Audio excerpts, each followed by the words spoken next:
Coming up this week on the Markcast, huge guest list, huge show. We're coming off our big USFL draft high. Tons of content, tons of new subscribers. Really appreciate everyone coming on. We have CFL Insider himself, longtime friend of the show, Dave Naylor, breaking down all the USFL, CFL drama, whatever's going on with player contracts. Is the USFL going to kill the CFL? All of that. There are guys that will play professional football in the U.S. that won't play in Canada. Like, there just are, right? So there's a bunch of guys that the USFL can tap into, guys that CFL teams have talked to and they say, no, don't want to go to Canada. Dave also gives his thoughts about the XFL NFL partnership that was recently announced. And speaking of that, we bring on longtime friend of the show, Jay Nokes, to give his opinions on the new XFL developments. I just think that they set up a grand landscape for them to capitalize off of once they actually launch. I'm thrilled to also welcome truly longtime dear friend Matt Mengel, recently drafted to the USFL Philadelphia Stars, #1 draft pick on the special teams. Matt Mengel coming on the show, fresh off being drafted. Still really hasn't hit yet. I mean, I've been busting my butt to get to this point, you know, and questioning everything on why it wasn't working out or why it was working out, but in a different way than I thought it was. And then boom, it hits, man. And it's crazy. And then we have Derrick Jones. Derrick Jones is the player that was trying to get out of his contract with Calgary to go into the USFL with the New Orleans Breakers. We hear from him. And then finally, all of your CFL stuff. We have Kamar Jorden coming on, courtesy of the Calgary Stampeders. Really appreciate that.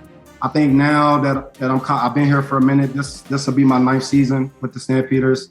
Really focus on just getting out there, meeting people, meeting fans, bringing the excitement and the joy of Calgary football. And then I know all of our Red Blacks listeners will be happy. We have Red Blacks representation this week from the CFL with AJ Jakubec, voice of the Red Blacks. I am concerned about the future of the league and certainly fascinated to see where this partnership between the XFL and the NFL is going to go.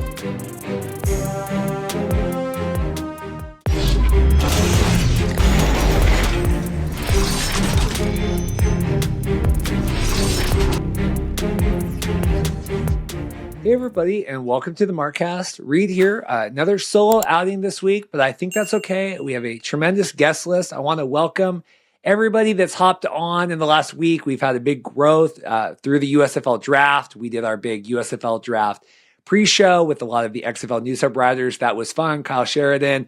And then I had a big USFL post-draft live show recap as well. If you're interested in either of those, if you missed those are on our YouTube channel. You can go check those out at themarkcast.com/YouTube, or if you're watching here, obviously on YouTube, easy enough to look back at previous episodes. A big show tonight. Before I plug everything, please like and subscribe if you are interested in all of this nonsense. We are quickly now with the USFL news approaching 2,000 subscribers. I think we're at about 1,800. Big giveaway when we hit 2,000. I have our custom Royal Retros. You could either do like an AAF, XFL, USFL throwback jersey we're going to be giving away, along with an old school AAF Commanders jersey. I have a bunch of CFL Grey Cup merchandise as well. So big giveaway when we hit 2,000 subscribers. So please like and subscribe. A lot of work goes into this.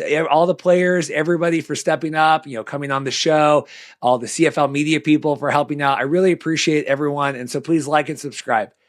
Big show tonight. I have my cheat sheet here so I don't miss out on anybody. We're breaking down all the USFL stuff with Dave Naylor. Dave is a CFL insider from TSN. Dave has lots and lots of thoughts about the USFL. You don't want to miss Dave's thoughts on this. We also talk about the big XFL NFL partnership with Dave and where does he see that in the CFL landscape moving forward. Dave talks a lot about, the CFL players jumping ship to the USFL, some of which, we're allowed to this week. We saw like Shea Patterson and Paxton Lynch. We also saw others like Derrick Jones of Calgary not being able to jump ship to the USFL because of his contract. I also have a brief chat with Derrick as well. You'll want to check out coming up Also, we bring on, this is really exciting, longtime friend of the show, Matt Mengel. Matt just got drafted to the Philadelphia Stars, which I think is officially my team now. We have, Brian Scott, quarterback, our quarterback from the Spring League. He was on the show back when they won the Spring League championship with the Generals. Brian's drafted there. Matt Mengel's drafted there. And then we have, Bug Howard, a lot of guys from the Spring League that I know and follow, all drafted to the Stars. I think that's going to be my team. I think I might do pick up one of their replica jerseys here coming up.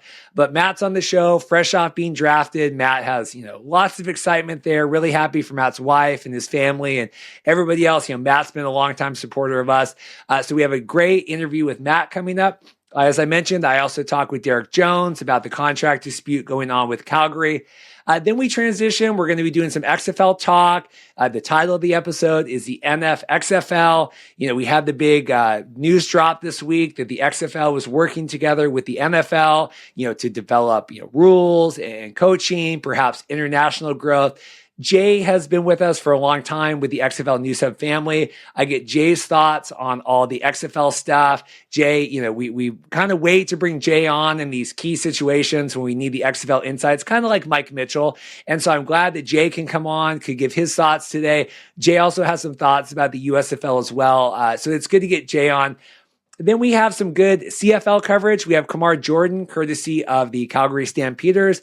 Really appreciate them working with us. I mean that Calgary is one of the most responsive teams in terms of getting players for me to talk to on the podcast. Kamar is great representative for the team and what they stand for in the city of Calgary. Really excited for them and everyone from that organization heading into this year. So I really appreciate that. And then we have a longtime friend. He was one of the first guests back when we had kind of the XFL, CFL mergery stuff. AJ Jakubec coming on. AJ is the voice of the REDBLACKS. I'm working on getting some REDBLACKS representation in player form on the podcast coming up. But we have AJ to talk about the week CFL news, what's going on with the REDBLACKS. A lot of excitement going on in that organization. So please, like I said, like and subscribe if you like any of this USFL, XFL, CFL content. Hopefully I didn't ramble too much and I got this out in a coherent manner here before we get into all the episodes. I'll just thank you again for checking out the episode. Everything's time coded on the YouTube, so you can cherry pick content as you please. And like I said before, like and subscribe. Please share the video. I'm doing this for the love, for the love of football, as they say in the XFL. So please share the video out and like and subscribe if you aren't already. Thanks for watching. Well, I have talked to you near in Hamilton live. I've talked to you far in Hawaii. Now I'm back home in my humble abode here. Dave Naylor, how are you doing?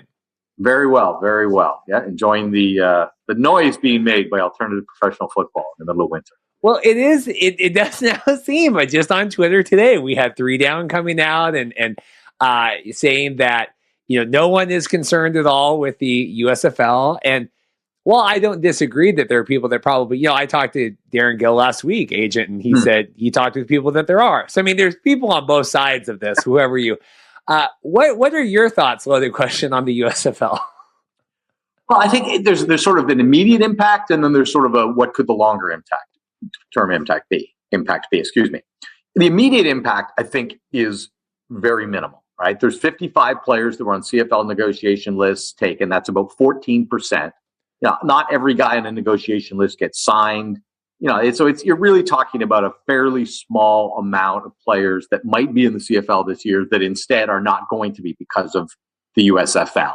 I've certainly, talked to a team the other day about a quarterback that they signed and a quarterback that they weren't able to sign. One of the guys said, I'd rather come to the CFL than the USFL. The other guy said, I'm going to take a run at the USFL. And one guy, I think a lot of it is just there are people that want to play in a community, build a championship, be part of a fan base. That's the CFL. There's people that want to get as much film in a short amount of time as they can to try to get into an NFL camp by August. That's the USFL. And I think a lot of times CFL teams have been really, from what I can tell, fairly honest with players about what route they should go based on what their desire is, right? Like, hey, this may not be for you. That other league may be for you. So it hasn't been, a complete sell job about we must get you to the CFL. I think in some cases teams have been, pretty straight out. So it's not going to have a lot of impact right now. That said, it's not evenly distributed on teams. The Bombers lost 11 guys and a first-round draft pick. Right now, they're waking up today. A quarter of their neg list is gone, basically, or useless for the next 2 years. And losing a third overall pick. I mean, that's, Liam Dobson is a guy they saw as a long-term projected starter. He now has gone to the USFL, which means if that league survives, the earliest he can come back is 2024. He's going to be 26 when he would sign a CFL rookie deal that would pay him, not that much money, like, around $70,000, $75,000. If he wants to play the full 3 years of his rookie deal, he can renegotiate with Winnipeg after 2 years. But if he wanted to go on to another team, he's got to play 3 years on a rookie deal, which means, first time he's going to get market value for his services is age 29, which is pretty late, for a league that has such liberal free agency. And then, you'd have to ask the question, okay, if at 27, 28, he's got to play for 75 grand, will he? Right? I mean, and there are ways around it. There's some loopholes where you can tear up a contract after 7 weeks and redo it. I mean, there's loopholes, all kinds of ways, but you'd have to have a lot of trust in the team, and the team would have to be willing to do it. So anyway, to answer your question more directly, I don't think you're going to see any difference in 2022 CFL product because of this. The question would be, is if the USFL... It's hard. It is hard. The USFL is around for 5 years, let's say, and we go through this 5 times, 14% of the neg list every year, which it won't be because they're not going to be drafting full rosters. But let's just say there's if you have attrition on your neg list and players that you would like to sign that you can't, and you start losing draft picks, even 2 or 3 a year out of the top of the Canadian draft is significant because they're going to take the best guys, right?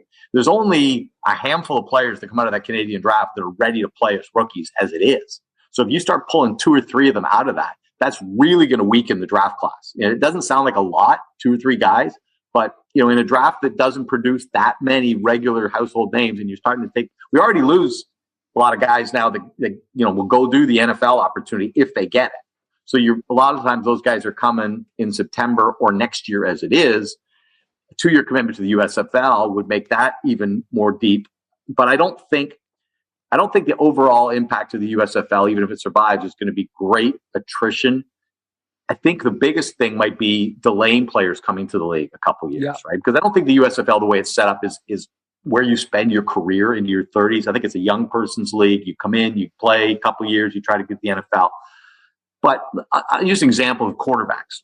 If you get a quarterback who comes to Canada at 22 or 23, say like Zach Collaros did, or Bo Levi Mitchell, those guys were here like right out of college.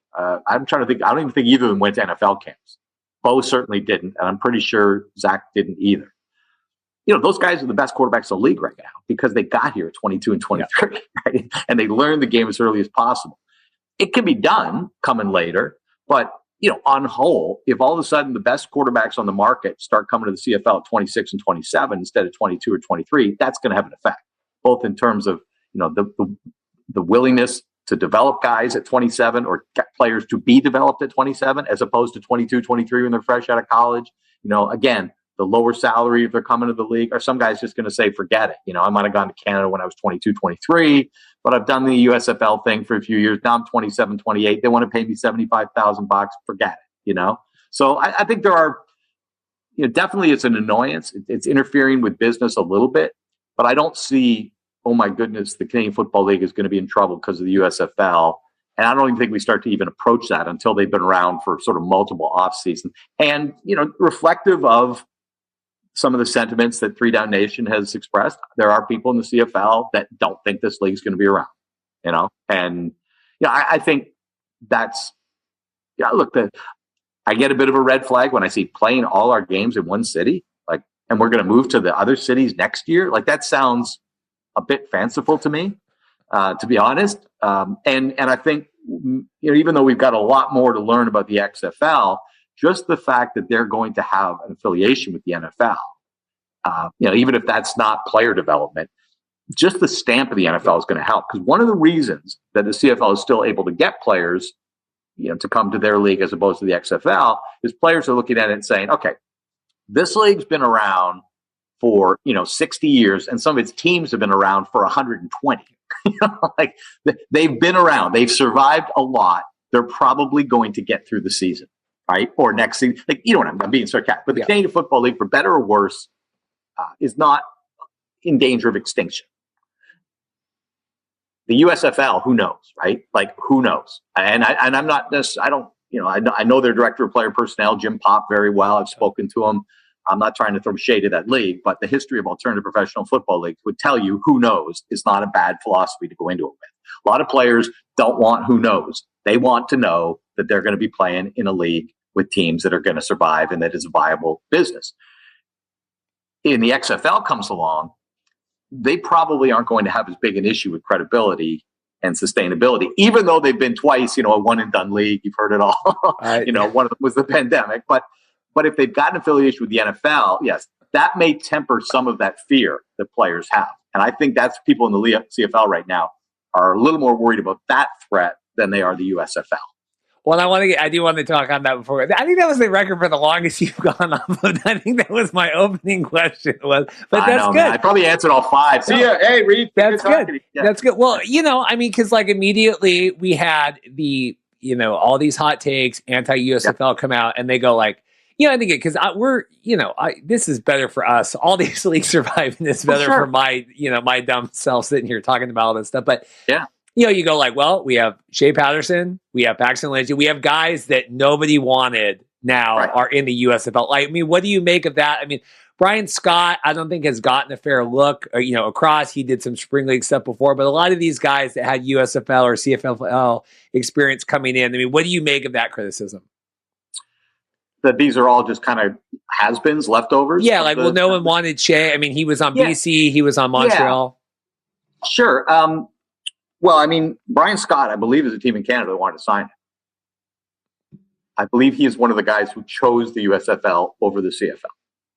So, that's on that one. I believe that's the case. So not everybody that they've drafted is somebody who the CFL wasn't interested in.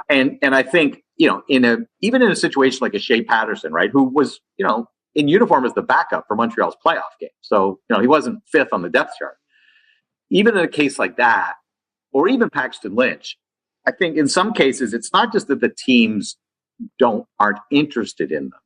I think they recognize that, given the nature of football and the shortness of careers and all that, if you're planning to use a guy as your number 3 this year, which probably was where Shea Patterson was going to be in Montreal, right? Like, behind both Vernon Adams and Trevor Harris.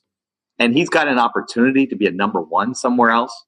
You probably let him do it. That's what I think, the philosophy would be, especially when you're not paying a guy, big money. You expect him to do whatever you ask him to do. But if you're paying a guy an entry-level salary in the CFL and he's got an opportunity to start somewhere else and you're not starting him, I think that's part of it.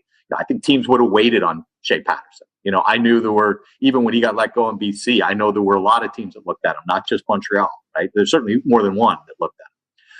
Guy started in the SEC and the Big Ten, right? And was he going to knock the lights out in the CFL? No. But guess what? In the CFL, it's a 2 or 3 year development process for quarterbacks, almost without exception. So if he's telling you, I don't see myself in your world, for the next 2 or 3 years, you might as well let him go, right? Because he's not doing that much for you. So, like, I think there's a few things that go into it. There's that. There are guys, certainly, we saw this 25 years ago when there were CFL teams in the U.S. There are guys that will play professional football in the U.S. that won't play in Canada. Yeah. Like, there just are, right? So there's a bunch of guys that the USFL can tap into, guys that CFL teams have talked to and they say, no, don't want to go to Canada. So I don't, I think that, they're focusing on guys that don't have the NFL out of their system. They're focusing on young guys, and they're not as much focusing on necessarily the best players that are trying to attract the best players that are available, because I think a lot of those guys still see that, well, if you're in the CFL and you're on a second or third contract, you're not going to leave it to go make 45, in the USFL, especially if you're a quarterback, because the ceiling for CFL quarterbacks, and guys get there fairly quickly. I mean, you see CFL quarterbacks, they go from 75,000 to 400 overnight all the time. So, there's a decent ceiling there. So yeah, it's not a star-studded league. And it will be interesting to see how many players they can get into NFL camps. That may be, the true indication is what are the opportunities guys get coming out of this league more so than, what their resumes were going in. But I understand why people look at it and say, there's not a ton of names here that make me want to, run to a USFL game. That's kind of the nature of these leagues as it is. You kind of have to make your stars, right? I always say, when Milt Stegall showed up in Winnipeg in 1995, he was just a guy who'd been cut by the Bengals. Now he's got a street named after him, right? Mike Pinball Clemens, was cut in Kansas City and came to the Toronto Argonauts in 1988. And 34 years later, there's not a more recognizable person who could walk the street in Toronto, right? So everybody came here anonymous in this league. And I assume the challenge for those leagues, I think, is I don't know how long they expect players to be in those leagues, right? You're not going to have guys playing 5-year, 10-year careers. I don't know. We'll see where it evolves. I still think of, the USFL a little bit as kind of, the spring league deluxe. The spring league, I like that. The spring league deluxe. Well, I mean, that's the thing. And it's so funny because now it's like, not only do we have CFL versus USFL, but now we have, XFL versus USFL, right? Well, our quarterbacks were better, right? And it's like, well, like PJ Walker wasn't really lighting the world up, or like Taylor Heineke before, and now you can look back and go, oh, we'll see, we had Jordan Teamu or we had whoever. And you're like, well, it is all fresh start and it is making the names there. Yeah. I mean, and it's happened before, right? Like, Kurt Warner was a much, much bigger name in the NFL than he was in NFL Europe for arena football, right? Nobody flocked to see him there. So, that's the opportunity and that's, guys are basically going. Look, players when they come to the CFL rookie, most 99% of Americans who come to the CFL think they're going back to the NFL. Yeah. Okay? They're not here for a CFL career. They're here to get in and out as quickly as possible, get their film, and try to make real money. And they're basically, if you look at the economics of a CFL rookie contract with the expenses of living in Canada and the conversion of the dollar, your rookie contract is basically playing for an opportunity. You get paid for an opportunity. It's you're not really making a living out of it, a decent living out of it, until you're on your second contract. And I think that's what these leagues are basing on. When you're paying a guy $45,000, even though it's only a 10-week season, you're basically saying, we'll pay you while you're getting the opportunity. It's not, it's not a viable way to make a living long term, obviously, on that kind of wage.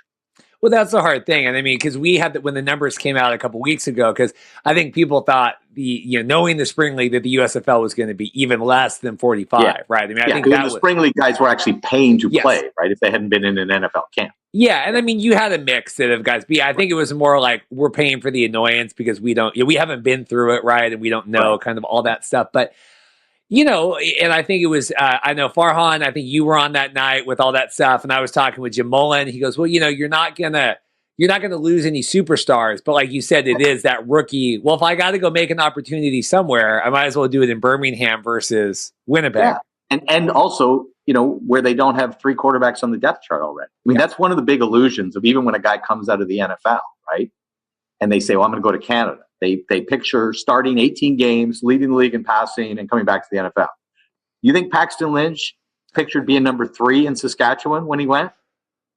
Right? But I mean, I don't know how much research he did or what his agent told him, but I could have told him he was going to be number 3 or probably number 3. And if at the best number 2, he sure wasn't going to be number 1. Right? And, you even look at some of the comments that Chad Kelly's made of late, right? I mean, talking about being the face of the league and throwing for 6,000 yards and stuff like that. Look, I think there's 2 ways you can look at that. One is the guy has great ambition. He's very excited to be here. The other might be his expectations might need a dose of reality because that's not what happens in this league. You come up here and look, I've seen guys go from being, a number 2 in the NFL to a number 3 in this league, right? We've seen that. That happens. So that's the thing that I think is, when the next Bo Levi Mitchell comes along and he's 22 and you want to get him to Canada as soon as possible so you can get him under center, he's not going to be your starter. You're basically, think of the pitch for a 22-year-old quarterback who's got maybe some, pedigree. The CFL pitch, if they're straight with him, is going to be come here for an entry-level salary, back up, learn the game. You're going to be number 3 for a year at least. You're going to be number 2 for a year at least. We see you starting in 2024. as opposed to the USFL that's going to say, we see you starting on April 16th. That's where I think the CFL can lose, because they're just going to give, the best quarterbacks are going to get the opportunity to probably play right away in that league, I think. And the CFL, it doesn't matter, it doesn't matter where you played, how big a college star you've been. It takes some time to adjust to this game. And when quarterbacks come here, realistically, they should be thinking of a timeline to become a starter at 2 to 3 years, And let's go around the league right now. Vernon Adams, right? 2 to 3 years, 3 teams, Montreal twice, Cody Fajardo, third team. Zach Caleros backed up Ricky Ray, before he got his shot. Trevor Harris backed up Ricky Ray. Jeremiah Mazzoli, my God, 2012 in Edmonton's practice roster, back up in Edmonton, right? Back up in Hamilton, and go through the league. It's an unmistakable pattern of guys taking 2 to 3 years to get their opportunities. So that's the way the CFL is going to have to sell quarterbacks. The upside of it is, hey, if you take that 2 or 3 years and you are developed and you do make it as a starting quarterback, you can make $400,000 overnight. I mean, you look at McLeod Bethel-Thompson. What was he making last year? 100 and a bit? And this year he's a $400,000 guy off 3/4 of a season as the starter. It can happen fast once you get there, but getting there takes time. I think, though, Nathan Rourke, his Canadian blood will innately make him better. I mean, I think this is really going to be the year. We could do a whole podcast on what BC is doing at quarterback, because I got all kinds of thoughts about it, but that'll be for another day.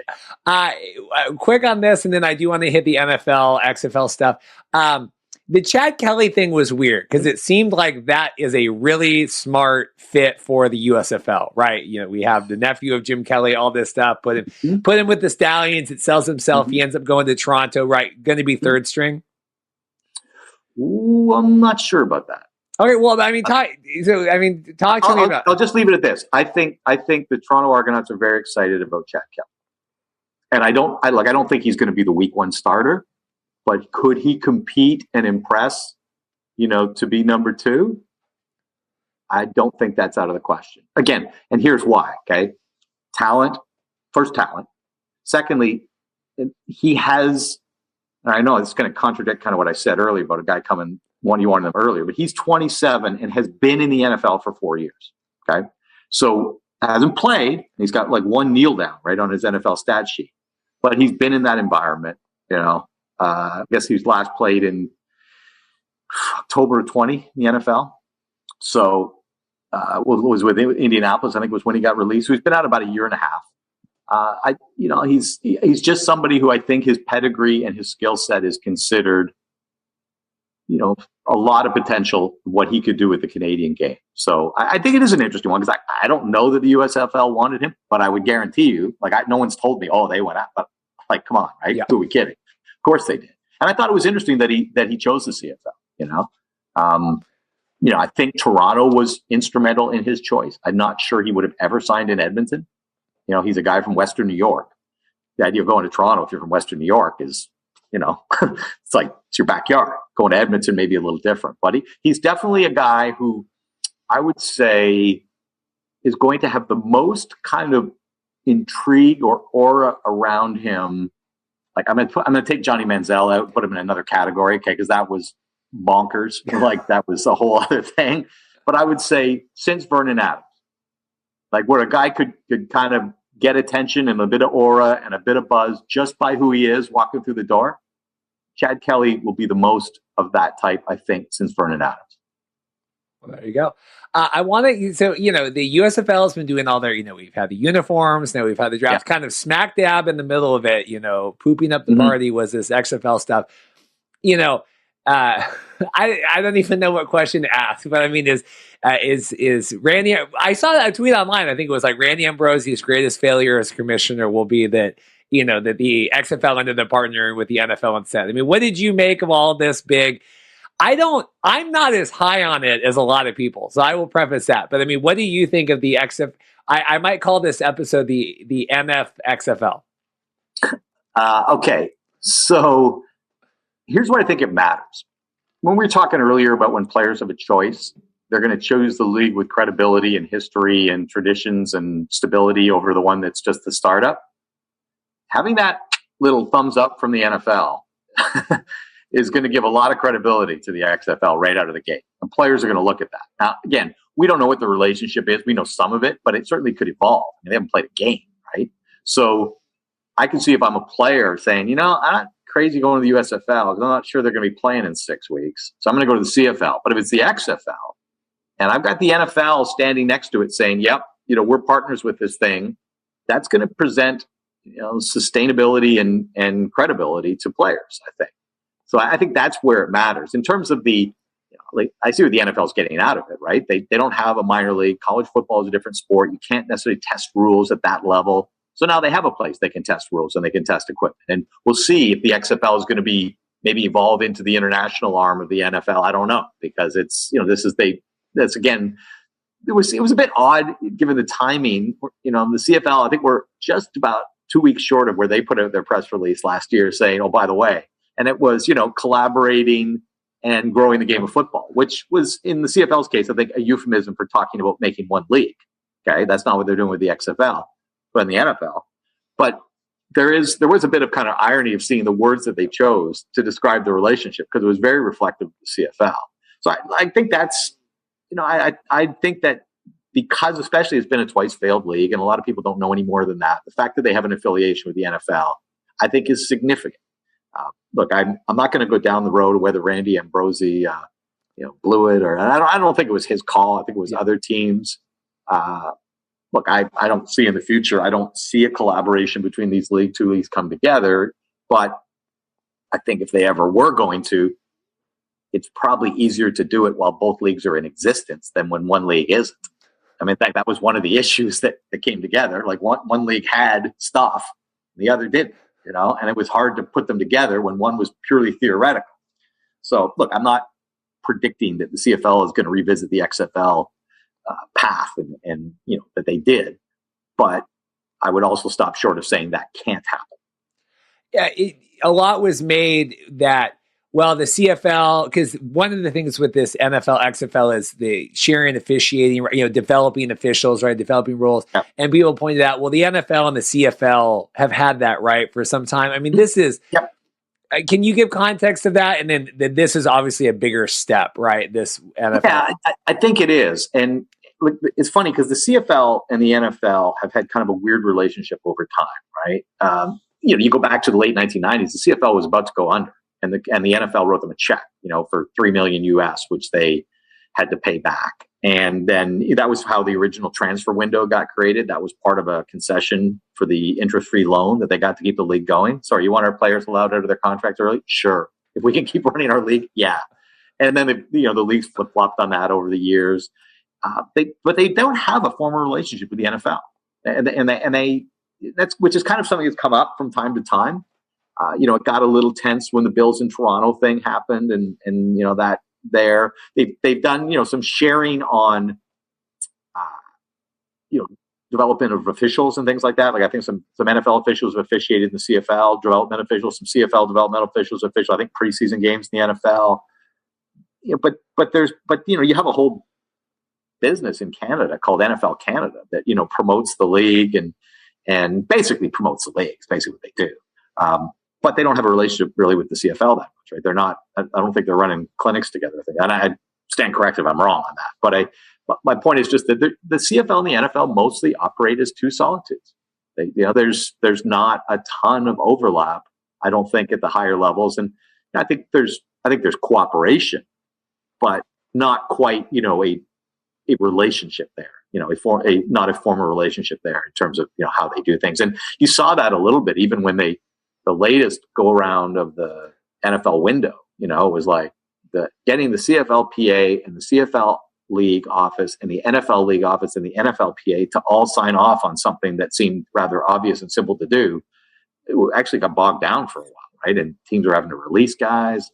It was a bit of a mess the last time we were, I guess that was just pre-pandemic. So, I mean, I think it's good. I don't know. I just worry about it feeling like, the NFL's little brother, or, well, we're testing rules. Okay, then like next year are we testing rules, right? Are we doing, okay, well, this year it's this overtime. I mean, how do you test? And I think you want your league to be basically, not just doing the bidding for another league, Yes. right? This is why I am always, I usually just grab Twitter and reply, worst idea ever or something. So CFL should become a farm system for the NFL, blah, blah, blah, blah. And I just write worst idea ever, right? And if I'm in a different mood, I'll explain why. Here's why it's the worst idea ever. One, it's not really ever going to be a feeder system for the NFL. Half the players are Canadian and probably aren't going to the NFL. A good chunk of the Americans are not ever going to the NFL. It's just not enough of a path of, and then you've got a different game. You're recruiting a different type of players. Like, for the CFL, yeah. Like they're never going to want the 340-pound nose tackle, right? Which the NFL does want. That guy doesn't even have a spot on the roster in Canada, right? So there's different players and things like that. So it's never going to be a feeder league in terms of numbers. And second is, once you are a development league, and I think this is kind of where you're getting at with the XFL thing, not wanting to be the NFL's little brother, is then what's the mission for the Hamilton Tiger Cats this season? Is it to get back to the Grey Cup and win the Grey Cup that they lost in overtime last year? Or is it to develop these 5 players for the NFL? Yep. As soon as you can't answer that question, your league has changed. Yep. Developing players is a happy byproduct of trying to win in the Canadian Football League. Developing players in college football is a happy byproduct of trying to win, right? Like college football is not a development sport. Some people think it is. It's not. It's a win now sport, right? That has the byproduct of developing players. As soon as you are a development league, and that's part of your mission, and as soon as you're taking money, like I've always thought of this, the NFL, like you're considering everything. Let's say the CFL had a relation with the NFL, where the NFL was actually subsidizing the league or underwriting some of its costs and things like that. And the Toronto Argonauts have a rookie linebacker who's having a great year. And the Dallas Cowboys want him in October. How long till, like Jerry Jones says, sorry, how much money do we give to that league? And we got a guy who we can pay $700,000 to tomorrow if he'll come. And he's making 75,000 Canadian there. We'd like to have him come tomorrow. He wants to come. We want him there. And we subsidize and underwrite this league. Why isn't this happening? Right? And then once you start plucking players out of the middle of your season or you're developing, it's just a total different mandate. I mean, the mandate for 9 CFL teams this spring is to win the Grey Cup, not to develop players for the National Football League. And I understand why people who are excited about alternative professional football like you would not want to see, the actual mission of the league being set by somebody else. Yeah, because then, and obviously, Danny Garcia came out and said, well, this is our own thing. But yeah, if you take whatever the hell the XFL championship, the $1 million game, right? If PJ Walker wins $1 million game and then shows up in the Texans in August, I mean, that's not okay. Now we're back at it again. I mean, that's one reason why I can't get into college football at all. Is I don't have a college football. Gonzaga didn't have college football, but it's really hard to watch a new team every year, every other year. I mean, CFL has similar issues, but not all similar issues. But not all no, it does. Absolutely, it does. Right, and since they moved away from 4-year players, to more 3-year players and sometimes 2-year players, that problem's gotten worse. But it's, I think, like if I was the XFL, I think having the blessing of the NFL is a very good thing. And it can be a slippery slope to losing your independence and really the spirit of what your league's supposed to be about. Well, we'll leave it at that. That was good. I appreciate you coming on. We'll do like a bonus Patreon only, like hour deep dive into the BC Lions quarterback situation. But exactly. I say I almost ate up all your clock on my first answer. So that's good. Well, that's why I had to keep you longer. That's okay. I appreciate it. And thank you for your time today. My pleasure, Reed. Look forward to talking to you again. Be well. Thanks.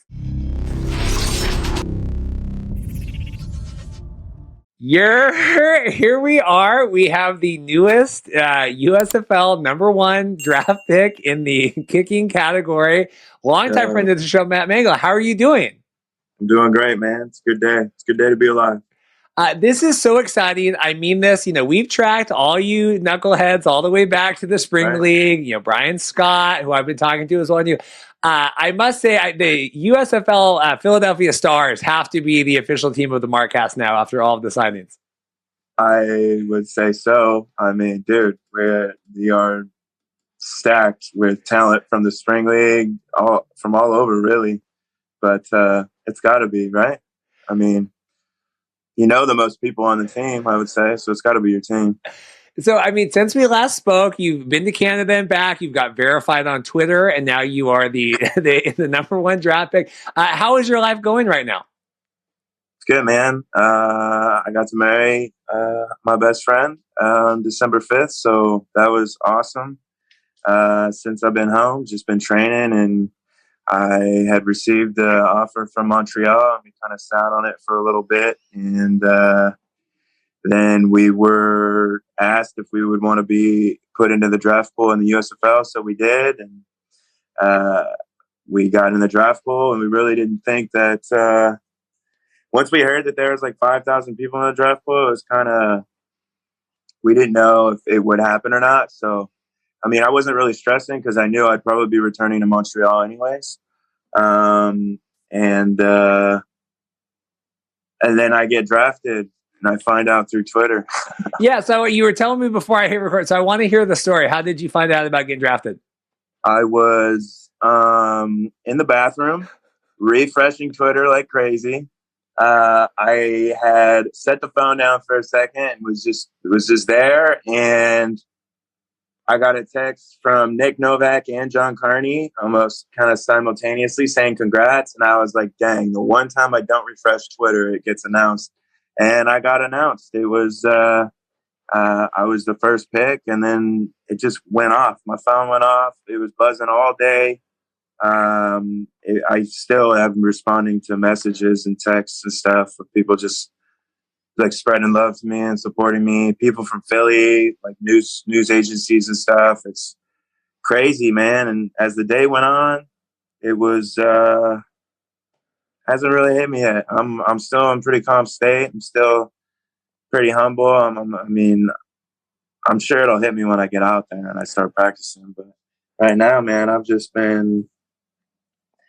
It's like kind of at that point where everyone's like super hyped, like more than I am, because it still really hasn't hit yet. I mean, I've been busting my butt to get to this point. You know, and questioning everything on why it wasn't working out or why it was working out, but in a different way than I thought it was. And then boom, it hits, man. And it's crazy. And then I sent a screenshot to Coach Mora, Jim Mora, UCLA's head football coach that coached me at the time. He's at University of Connecticut now, UConn. I sent him a screenshot and he hits me back right away. And he's like, Matt, like, that's my all-time favorite football team. One, his dad coached the team when he was a kid, and I had no idea. It's all like full circle stuff, man. It's crazy.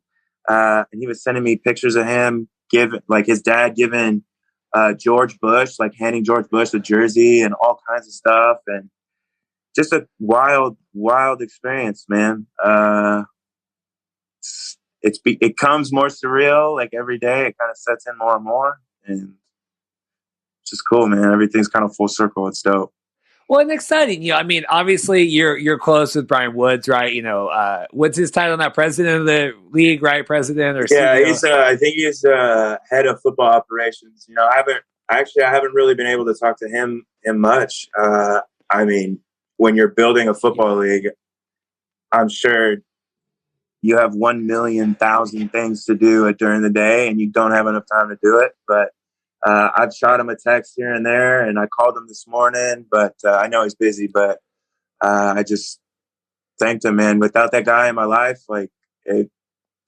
without him pursuing to make the spring league and then actually presenting the spring league to Fox and then turning it into the USFL, like, I mean, he's really helped my career in 1,000 ways. So just eternally grateful.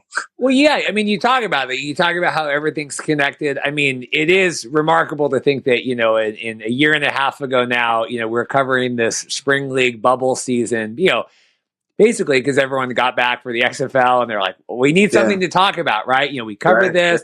And it's just wild to think like now that, you know, we have like, you know, McLeod Bethel-Thompson's up in the CFL, you know, it's just exciting to see all these guys, you know, find success in whatever form that is, right? In whatever league. And that's why we cover all these leagues is you just want to get your next step and your next opportunity. Being able to, you know, be in what is really the premier thing now that Fox has, right? I mean, all their marketing behind it. I mean, we've had criticisms, people the last couple of weeks. Everything's been really turned on now, right? We are going full steam. How does it feel to be a part of that and to be a part of the inaugural 8 teams? I think when Mora had told me all the history that he had with his family, with the team, and then me actually looking up who the Philly Stars was, they're they're probably the most rich in history of the entire USFL. They won. I'm not sure if they won multiple championships, but they won. The last championship won was from the Philly Stars. And Mora actually told me the punter that was on that team ended up going to the NFL. So I was just like, dude, what is going on? Like, this is crazy. But it's I thought I would be kind of I know in myself that I have the talent to play in the NFL at either position. But just seeing how my journey went for the last 5 years and then finally getting a shot with the CFL, I always thought that it would just be the CFL. And I was super okay with that. And then I came home and then this just hit. And it's just like, I have people calling me that coached me a long time ago telling me that are in the NFL are telling me like, dude, like your average day would be a great day up here. And it's just all kind of hit me hard, but it kind of hasn't hit me yet, like it's really cool. It's an honor to be the first pick in this draft. Spring leagues in general kind of have a rough history so far. And I'm really hoping that this is figured out the right way. And I know with Brian Woods kind of help guiding it, it'll last. I feel like it'll last for a bit, for sure, if not for a while. But just to be a part of something that was brought back from the 80s that was huge to now being a part of it now, I kind of at a loss for words. I mean, I'll probably understand the full aspect and gravity of how big this really is once I get out there and I start kicking and stuff. But right now, it's just kind of stay humble and keep working kind of thing, Where does that drive come from? Because, and even when we, messaged offline, going to CFL and dealing with all, having to go to the practice squad, all these different things, like, the self-determination to kind of keep fighting through. Where does that come from? Over time, it kind of changed. In the first couple of years of free agency, it was all kind of an ego thing for me, really. Like, I can do this. I can be the best type of shit. But then when I kept going throughout my journey and I started seeing my daughter grow up, like, it kind of lit a different fire of like, I've put hella time into this. Why would I quit and then show her it's okay to quit, like, on your dreams? So now it's kind of about me pushing myself as much as possible in any realm of football, as hard as I can on and off the field. So when it's time for her to go down the path of her dreams, whatever it is, can be art, ballet, social media, professional sports, WWE, who knows what my kids are being into. But like, she sees that her dad did that and like, she will then follow. Like, I know from coaching that kids mimic more than listen. So I just want her to see how hard I've worked and to know like that's what it's got to take. So then that's the type of pressure she applies every day. I feel like that is kind of my fire right now. Well, that's good. Well, Matt, this is very exciting. I know, you're a fan favorite of, a lot of the different listeners, a lot of the different writers, everybody else. Any final words from you today? I know you're still in that hangover excitement of everything else, but, truly everyone's rooting for you and the rest of, whatever team. Obviously the Stars are going to be number one, but whatever team. Any other thoughts before we let you go? No, man, just grateful, blessed. I'm glad I got the opportunity to just come on your show and talk a little bit, man. I appreciate it. The alternative spring news football source through you guys and everybody is huge for people like me, man. Unnoticed guys that go to the spring league or XFL, you guys hype us up and you guys give us passion and make us realize that there are people out there that actually care and want to see people succeed. So the work you guys do, I'm really appreciative for And just grateful, man. I just eternally grateful. Thankful for God, the universe, and the coaches that believe in me, man. Yeah, and we still have your jersey here, so Yes, never sir. forget, hanging with our CFL credential there, but never forget, you're always a part of the podcast. Yes, sir. I love that. Thank you so much for all the support, man. That means the world. Well, best of luck. I'm sure we'll be messaging offline, but truly the best, and congrats, and thanks for coming on today. Yeah, yes, sir. Thank you so much, man. You have a great day.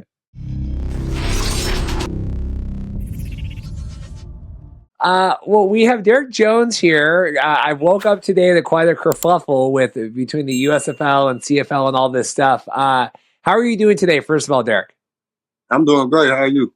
I'm good. Well, so I would say congrats are in order. You were drafted in the USFL draft this week. Was it round 9, right? Round 9, pick 4 to the New Orleans Breakers.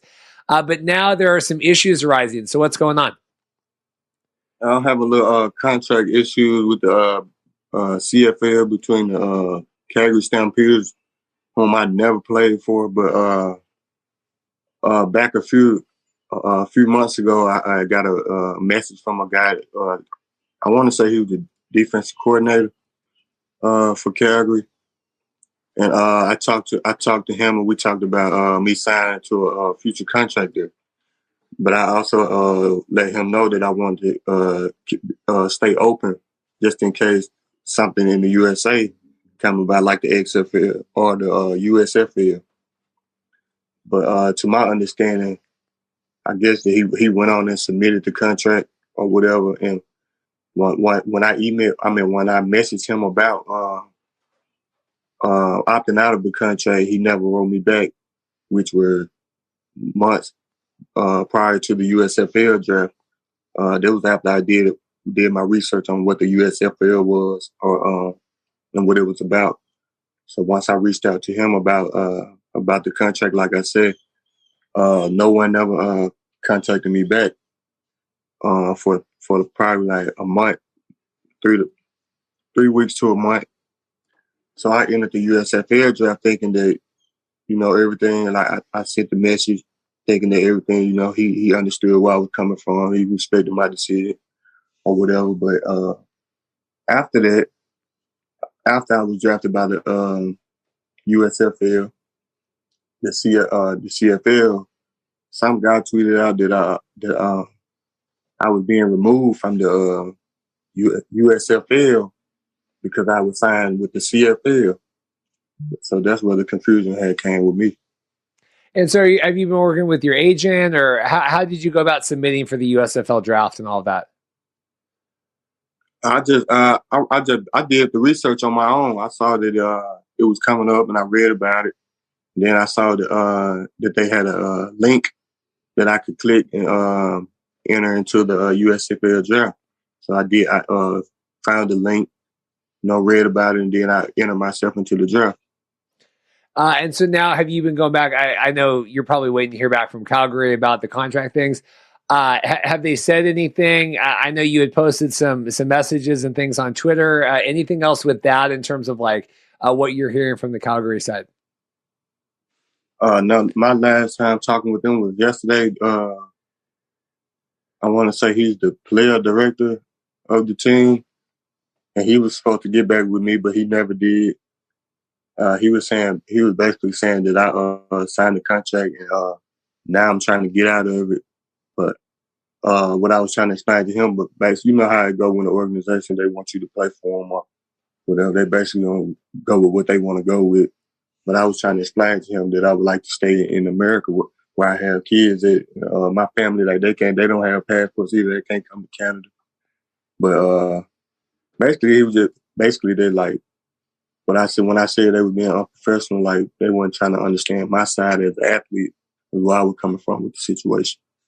Yeah, it's hard. I mean, and it was back in September. When did you sign? When did you submit the original contract to Calgary? I want to say it was like October, or it was maybe September, October. And so, obviously like Paxton Lynch, Shea Patterson, I mean, there was a bunch of guys that were able to move in and be a part of the CFL draft. Wishing that, What is it about the USFL that's wanting you to play there? Obviously, passport issues, right? Being able to stay in the States. Is that kind of the main thing? Is it money involved in that? Wanting to play?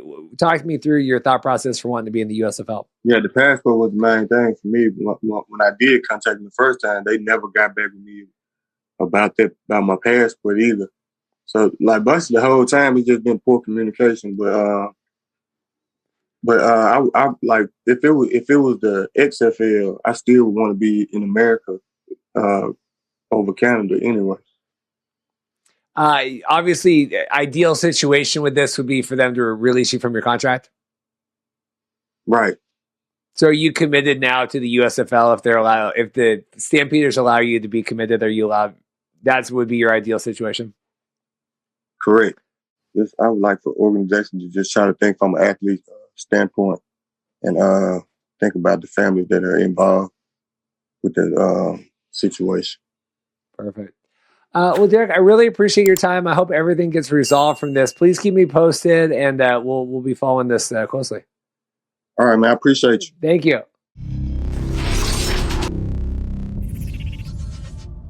I want to thank Derrick Jones for coming on the show again. Kind of a tricky situation there, kind of time sensitive. Presuming that Calgary is still playing hardball, Derrick might still be under contract or not. I thought it was good to get Derrick's opinion and perspective on the show today, but it could really be one of those things where, as you tune in, Derrick's been released or been with the USFL. Definitely something to keep in mind. This isn't going to be the first player that wants to opt out of a contract one way or another in one of the leagues to jump to the USFL or, maybe to get back in the CFL later, depending on how things work out. So really want to appreciate Derrick for that and continue on with the show. Thanks. Well, this is certainly our longest layoff between guests, but certainly not because I don't like you. It's because, it was kind of like Mike Mitchell. We never had Mike on for a long time because we're waiting on this XFL news. We have Jay Nokes back on XFL News Hub. How are you doing today? I'm doing great, man. Can't complain. Glad to be on the Markcast once again. It's good to be back on, man. I think you were on, I believe it was Spring League, November 2020, week 1 recap, I think is when, unless there's another one in there, I'm forgetting. But, what a world we are in now. The USFL is a thing. We just had our big draft and everything else. How is your life going? Man, everything's great. I'm looking forward to the opportunity to cover the XFL again. As everyone knows, they've been dropping little nuggets here and there about different announcements. And it's a good time. It's a good time for football. Spring football is obviously a popular thing now with the USFL launching. I got my own thoughts on the USFL, but, I'm pretty excited about what's in the future for spring football. It is. It really feels like it's been this, and you guys have been, I jumped on kind of late, right, with the, I missed the whole 2020 covering it, right? I mean, you guys all at Mark and everyone at the News Hub, I came in late, going through this go around, but it feels like we're finally kind of getting to the time where it's all going to come together, right? Where it's a lot of excitement. I mean, whether you're a USFL fan or an XFL fan, I mean, you can't help but feel really good right now with everything happening. 100%. If you are a spring football fan, fanatic, if you have no bias or no allegiances towards a specific league and you just want football in spring, this is the most amazing time in our time that you're going to get it. So, man, it's going to be exciting. I'm looking forward to it. So I wanted to, we'll get into USFL stuff at the end, but I brought you on specifically because, I want your XFL expertise. So, the news came out this week, XFL partnering with the NFL. We had gone through all the CFL stuff before. What struck you the most from all the announcements that came Monday?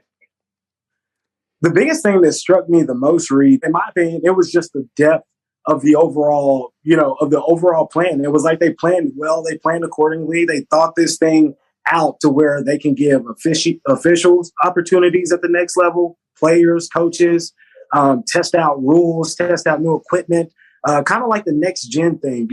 We may see what if the next gen may be in the XFL, next gen stats with Amazon Prime. These things, these small things are bigger than what they seem. I just think that they set up a grand landscape for them to capitalize off of once they actually launch. I mean, if you think about it, remember when the NFL actually promoted the Alliance of American Football from time to time. How much would that do for the XFL at this juncture?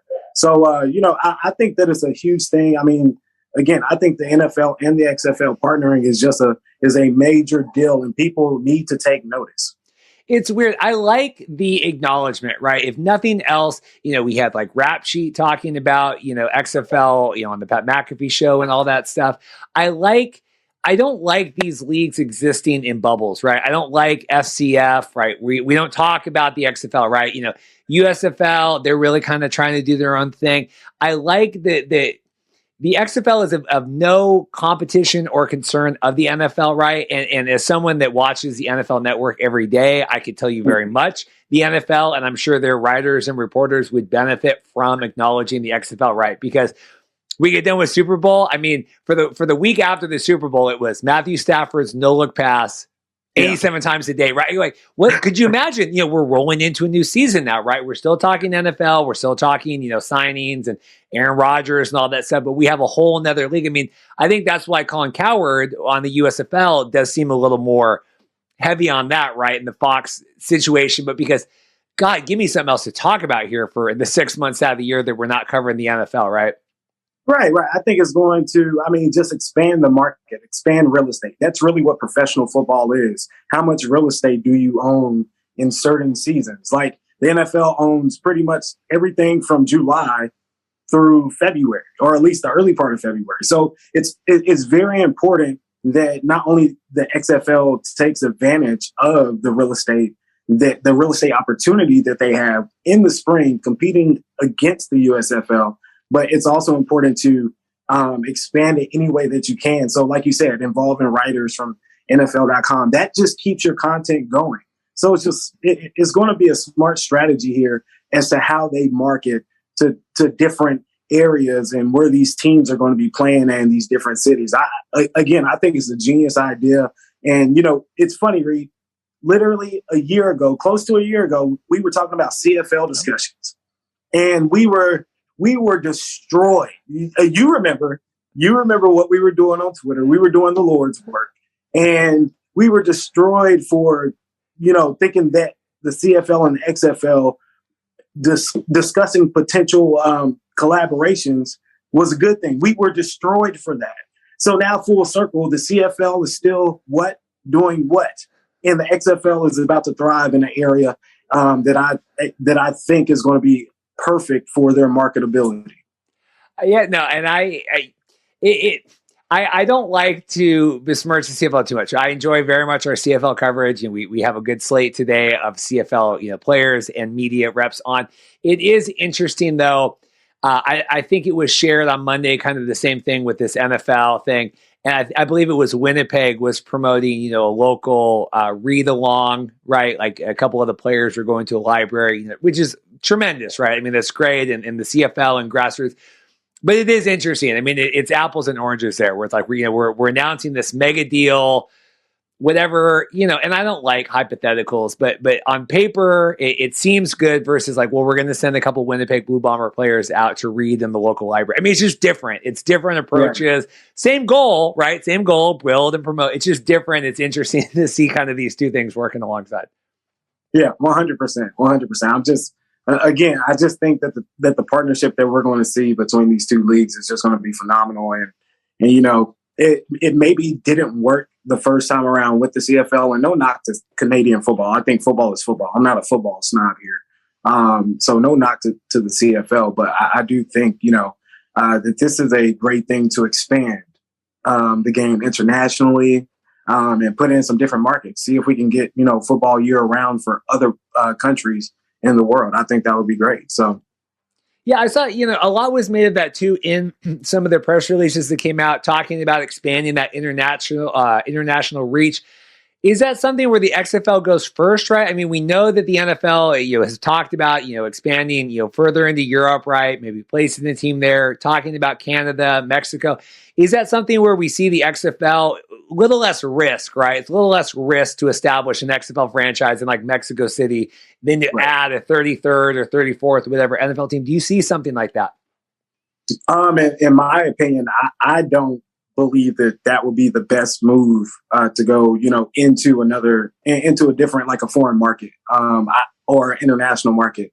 I think it would behoove the XFL to reclaim the markets that, like most of the markets that they had the first go around. So I think that in order to expand internationally, you have to work inside out. So you have to work within the realms of what you have. So maybe the first season, they have an 18 market, and they do the same thing that they did in 2020. Okay, cool. And then the next year, based off the numbers that they have and based off the demand that they have, they can maybe evaluate potentially adding teams internationally. I mean, that's just my opinion. This is not a report here. That's just my opinion. I just want to make sure I preface that. But in my opinion, I think it would be very smart of the XFL to start inside the USA and then work their way out just to make their expansion when it comes time a lot more grander. Do you worry about, and I know Danny came out, talking about, it's not a developmental league, right? We are going to play in the spring at the highest level, but just the idea of like, we're the little brother or little sister to the NFL. I mean, do you worry about that, or is it just like high tides raises all the ships? I'm not worried about that at all. I don't see why people have that impression as if the XFL is actually the little brother to or the little sister to the NFL. I think that they're going to be two separate leagues. What they're doing is they're just using the XFL to test out new innovative things, a different way to play football. I mean, if you go back to 2020, the XFL launched probably the most effective kickoff in football history to prevent injuries. I mean, that is something the NFL can immediately adopt and put that into their play and not even have to bat an eye. So I think that there are some benefits here to the XFL and NFL partnering up together. I don't think that it's we look down upon you. No, we're going to use you in order to groom a new system for the next generation of football. So a lot's been made, frustrations, right? We kind of passed the 1 year off, not a lot of acknowledgement right now. I know that the USFL is doing a lot of their things. Maybe the XFL is trying to kind of let them have a lot of that time. I mean, it was weird, right? President's Day to come out with this news on that Monday. But what do you make of kind of passing the February 18th without anything? I think that they're working on their own timeline. I think that based off the dates that were previously historic to the XFL beforehand, maybe that's not the dates that they want to hit. I mean, we talked about this before. I said Danny Garcia is like the Kevin Feige in the Marvel Cinematic Universe. I mean, just drops nuggets each place, just everywhere. So, and here's the thing. They pulled that off on Super Bowl Sunday. Like subtly tagged the XFL and the NFL on The Rock's picture before he took the stage. So, I mean, it's not really about a timeline. What they're about is entertainment purposes. How can we get our fans engaged with our product? And they're doing a great job of that, regardless of, hey, it's been, a year. It's still something, and also how they're doing it is very impressive. And that's what makes this entire ordeal super exciting. Yeah, it was a loss to me that I have lots of debates, Mark and Dave Naylor, everybody. I said, The Rock did this 3 years ago. He came out, when the Chiefs, Niners, he came out, said them all, and they said, well, no, this is different, whatever. And then, lo and behold, the XFL was tagged in there. It's infuriating, right? But it's good. I mean, it's one of those, like, we want to know, but we certainly appreciate it. It's not like it's going unknown. I guess that would be what I would take away from it. Like, I do think it's intentional. I think it's frustrating. I think people want more, but I do think it's an intentional rollout. Same with the USFL. Had plenty of criticisms here. Now look, the last 2 weeks, they're taking the world by storm. So what are your thoughts on the USFL draft? I know you're not super high on everything, but I want to get your thoughts on that. I'm super happy for the players, man. I mean, I've connected with a few players that were drafted. I'm super happy that they're getting an opportunity. To show off what they can do at a professional level. So, I mean, really, it's just an exciting time. I think it's the best thing. I mean, players need options here. Coaches need options here. Officiating crews need options here. They have to develop, we have to develop this system of football year round to give people opportunities in order to reach the next level. So I think the USFL it is just that. They're giving players and coaches another opportunity to show what they can do and what they can do on a national stage. I mean, they're broadcasting on Fox in their hub city of Alabama, or I forgot where it was in Alabama, Birmingham. but Birmingham, Alabama. That's right. So, I think it's a great thing. I think any type of football is a great thing. And congrats to the players, man. I'm super excited about a few of them. Brian Scott. That's my. Yeah, I'm sorry. I'm good with names. I just didn't have him right in front of me. But yeah, he was really good in the spring league. I watched that guy. He can spin it. If you're going to watch the USFL, the Philadelphia Stars is a team that you might want to put your money on. I'm just saying.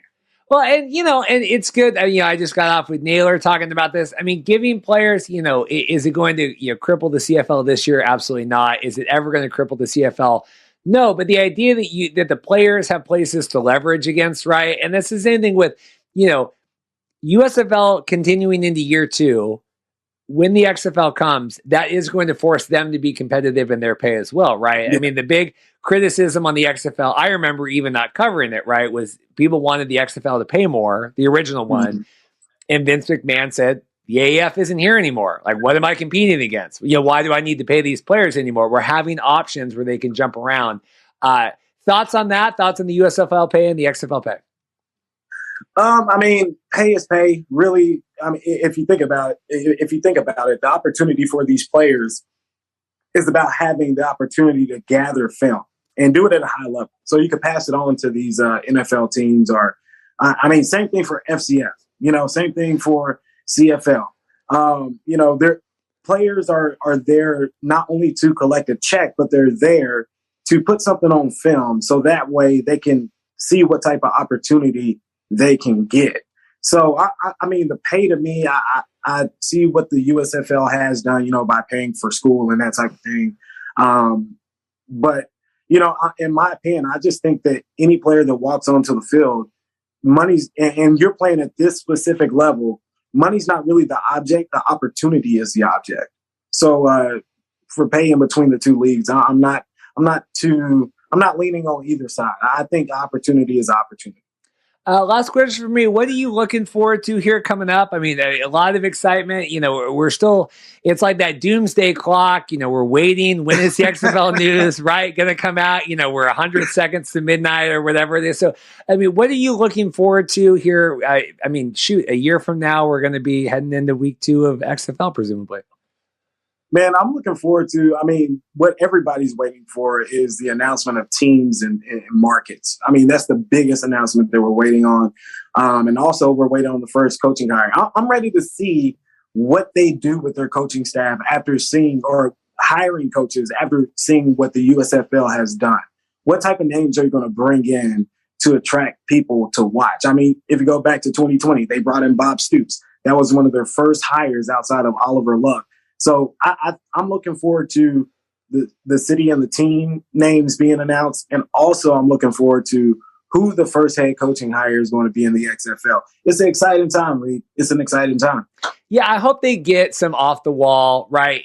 Good hires, right? All this in the NFL and lack of diversity. And I really wish that the XFL would make a statement here coming out, right? Hiring some young coaches, hiring some minority coaches, God forbid, get some women involved in higher positions. I want them to really utilize this to make a statement. I watch every day right now this talk, and I've gone through all the NFL coaching hire talks and everything on the NFL Network. And I just wish that the XFL would really use that opportunity, right? I mean, even the USFL has placed a lot of minority coaches in, head role positions. I just wish we would see that. I think we will, Reed. And the thing is, The Rock and Danny Garcia have been, or let me call him Dwayne Johnson.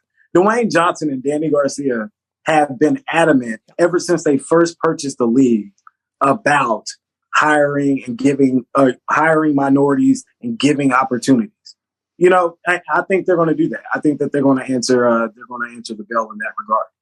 Well, Jay, I really appreciate it. I think we're going to be talking more about, more with you once we get all this XFL stuff coming. But I really appreciate it, doing the check-in. We kind of had our first little nugget this week. And so I always want to make sure we get your thoughts on that when we get it. Hey, man, I appreciate you, Reed. Tell Paul I said what's up. Love the show, dude. Love the show. I watch all the time. I really appreciate it. Thanks so much. For sure, man.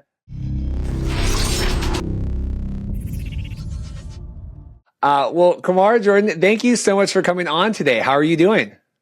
I'm doing good, man. Just coming from a workout, ready for the season, man. Getting ready to go. There's a lot of excitement right now. A lot of excitement in Calgary. A lot of big re-signings. People keeping on. What has been the last couple of weeks for you? Seeing friends, being re-signed, Calgary reaching out, getting new people. What's it been like for you?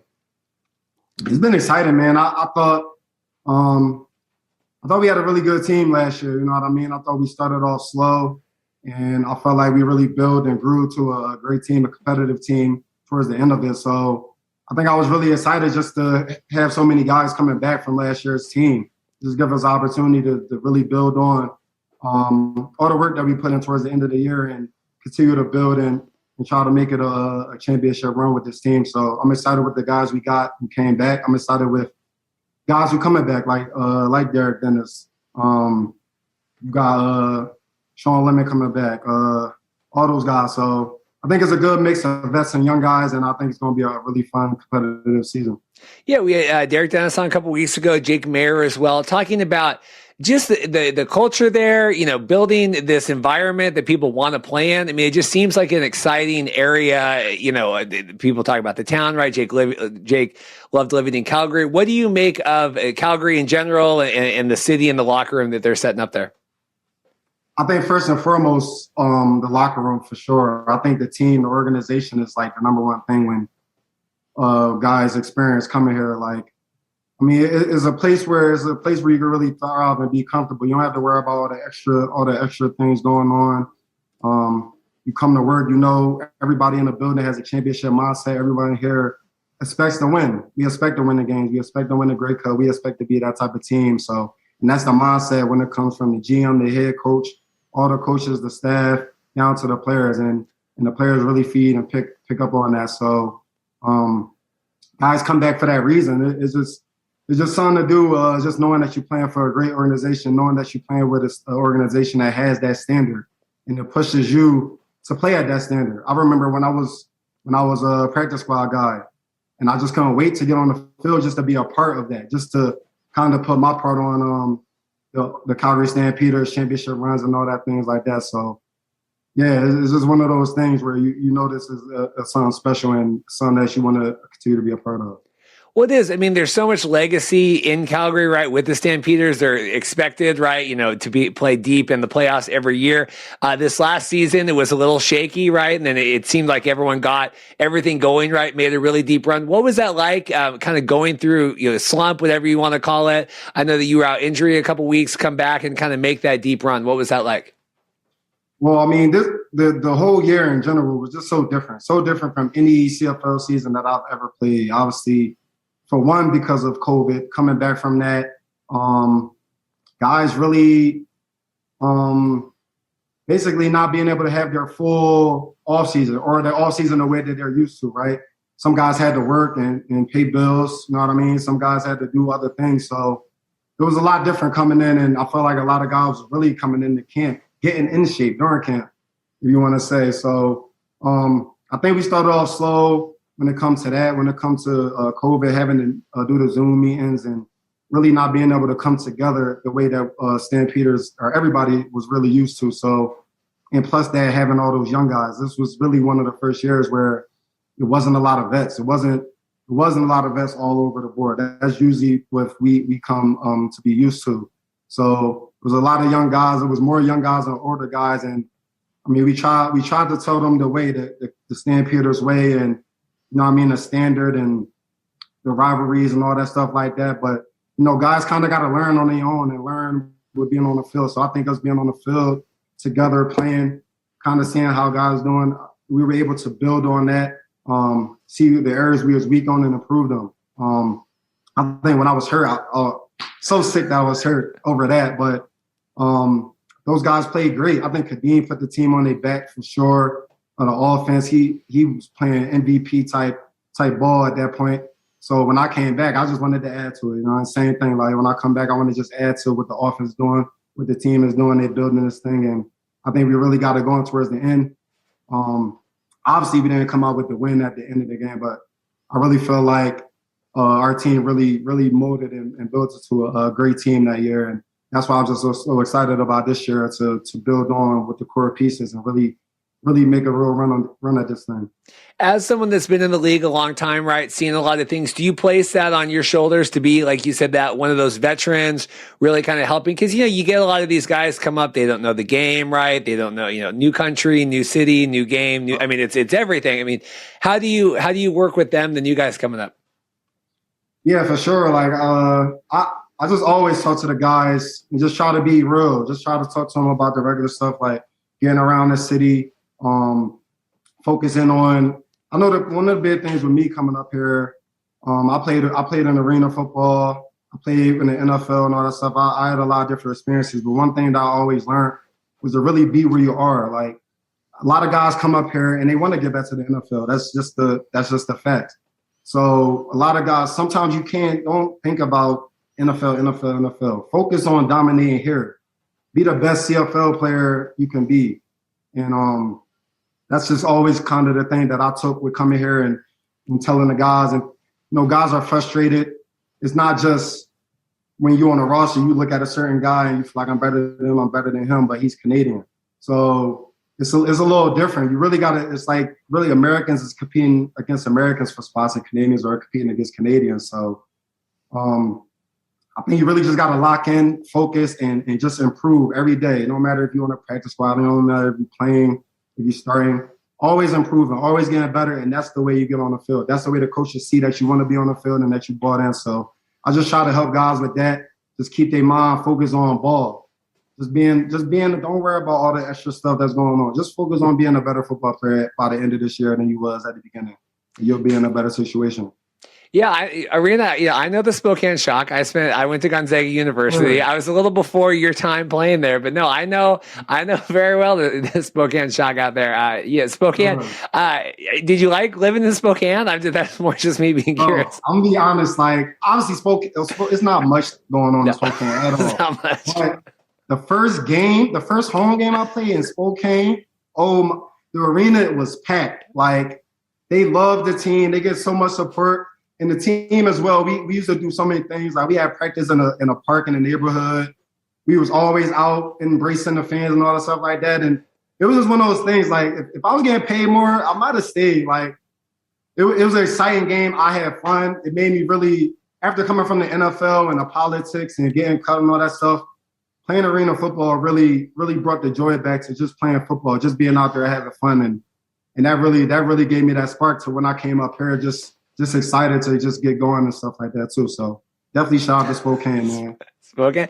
Well, I always wonder if that arena game, just being so much more condensed, really, you got to be quicker, right? It makes you just hone different the skill set than it would be. And then you bring that up to the Canadian game, and then you have this huge field. I mean, it's couldn't be different, right? I mean, what was it like transitioning? Again, now we've gone down this spiral, but I'm curious about transitioning from arena to this wide open CFL game. So for sure. So when I got to Spokane, like, I've always played the wide receiver, never on the inside. So when I came up there, we got the motions and I'm playing everything on the inside. And it's just the field is so small. Yeah. For guys who don't know, you got a CFL field, which is huge. And arena field is probably 25% of that, if that.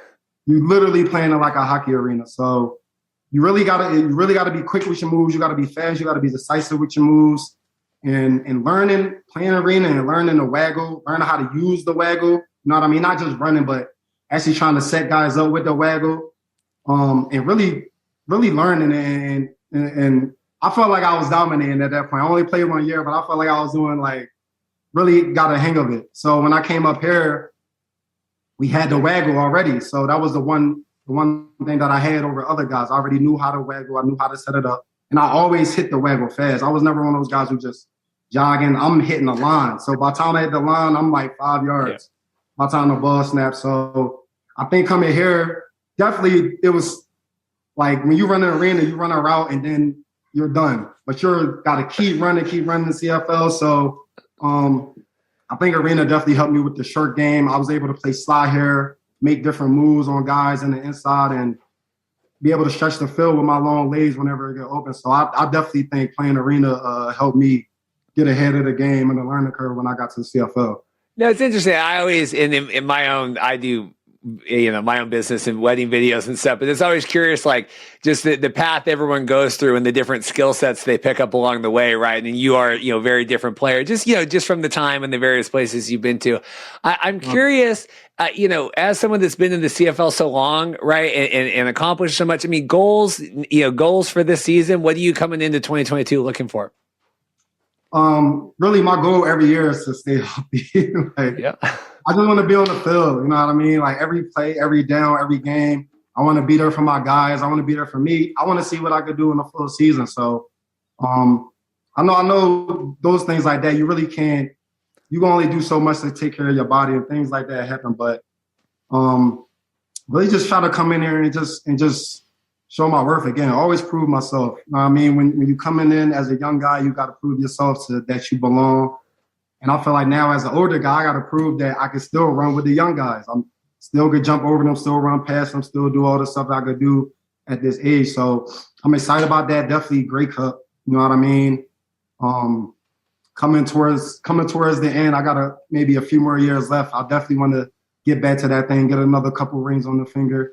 You know what I mean? And let the young guys experience that and really see what that's about. You know what I mean? I was blessed to come up here the first year and get a ring the first year I came up here. So that was definitely a big thing. But yeah, man, just continue to do what I do, play a whole year and really just make plays and try to put our team in the best situation possible, right? And hopefully get a couple more highlights on the way.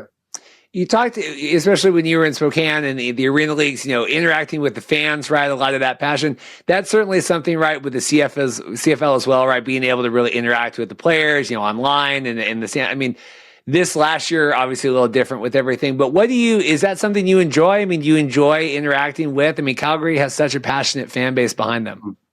Oh man, like 100%. I think early on when I came here the first couple of years, I was really just focused on getting on the field and learning the game and improving and things like that.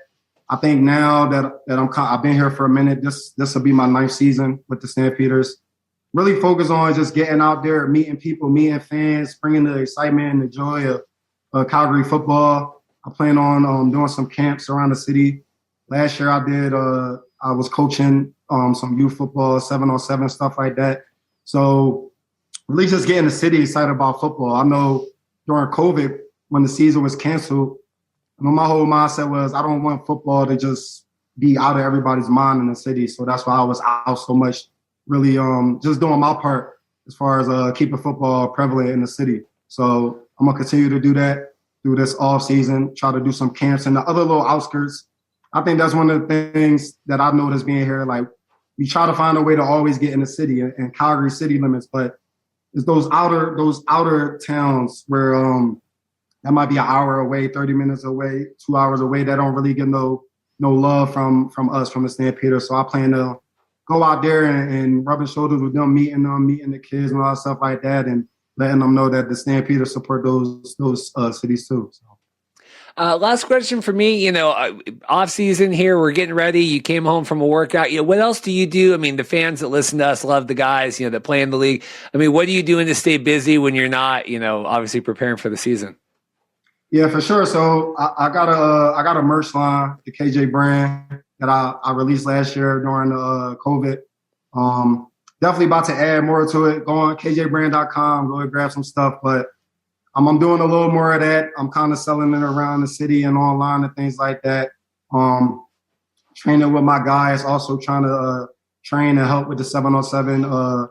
7-on-7 team is big time. 7-on-7 is led by Keon Raymond, one of our defensive backs that was here one of the all-star defensive backs that was here. He's running that and try to help out with that. Like really just try to keep busy, try to get out. Now, obviously I got a young son at home, 2 years old, try to spend as much time with him, but definitely want to just be out here. Now that I'm actually living in Calgary, I don't want to just go work out and just sit home and play the game. I want to really get out there and show my face, let the city know, that I'm behind the community and just to bring everybody together. So we can get some big crowds and all that stuff, really supporting the team. So, Well, I'm excited. Calgary certainly deep run. Seems like they kind of shook off whatever was going on earlier last season, but a lot of excitement. I really appreciate it. You and Derek Dennis and a lot of the guys that are coming on the show. Best of luck this year, and we're rooting for you. Appreciate it, man. Definitely. Thanks for having me on. Well, we have it was one of the first guests I think we ever had with the XFL, CFL stuff. Now we're talking REDBLACKS today, CFL, but now he's told me he also wants to talk XFL, NFL, but that's exciting. We have proud Ukrainian Canadian AJ Jakubec on. Challenging times with everything, but I appreciate you making the time. And it is sometimes we just need to focus on other things. So I appreciate you taking the time today. Yeah, my pleasure. And just gotta show my appreciation and my love. I don't wear a lot of blue and gold. Those are Bomber colors, but certainly Ukraine it's kind of hard to think and talk about everything else right now, just given my family history, just given the amount of times I've been in Ukraine and just I've been twice in the last 4 years, and I have a lot of friends there, and such a great place with so many great people. And never mind what the people outside Ukraine are saying. I can tell you what the people inside Ukraine tell you, and it's not 100% anywhere you go. It's not like if you talk to 100% of Canadians or Americans, you're going to get a lot of different opinions, right? But the bottom line is people there just want peace. People there just want to be able to choose their own destiny without outside interference, and especially when it comes to Big Brother to the east. So it's a real sad situation there, but they're brave people, they're resilient people, and keep them in your thoughts. Yeah. And certainly it's just, lots of stuff going on. Like I said, I think, my world for a long time was news, and now it's, we're talking alternative football and CFL and stuff. And so I will do what I know best right now with that, but my hearts and thoughts are with you and everybody. Last time we spoke, Ottawa heading into the season didn't really end up being the ideal, I think, season anybody wanted. But now, we have a new GM, we have a new quarterback, we have a lot of new excitement. What is it like in Ottawa in CFL world? Because I do know also Ottawa has a lot of it's lots of chaos going on. But in terms of football stuff, how is it going with the REDBLACKS? Yeah, I think there's a lot of excitement. So the last 2 years have been hard. It's been a strange kind of 8 years of football here when you look at the first, and it's 8 years, but it's 7 seasons because, of course, you had the missed COVID year in 2020. You went from a 2-win team in 2014 when they came back to 3 Grey Cup appearances and a Grey Cup victory between 2015 and 2018 to a 3-15 team in 2019. Then Rick Campbell leaves. Then 3 wins in 2021, and Marcel Desjardins leaves. So now it's kind of a clean slate where the architects of what was the greatest era of Ottawa football in over 40 years are both gone. And now you've got Sean Burke as the new general manager, and Paul Lapalisse, who was the head coach this past season. So I think people are just excited. People are excited because I think they were hoping for a big splash in free agency, and they got the big splash in free agency. Now, that doesn't guarantee anything. I mean, nothing they've done guarantees anything that this team's going to be a juggernaut or anything like that. But I think there's a belief that with the talent that has been assembled, that this team has a chance. So we'll see. It's still up to Paul Lapalisse and the coordinators, Bob Dice and Mike Benavides, to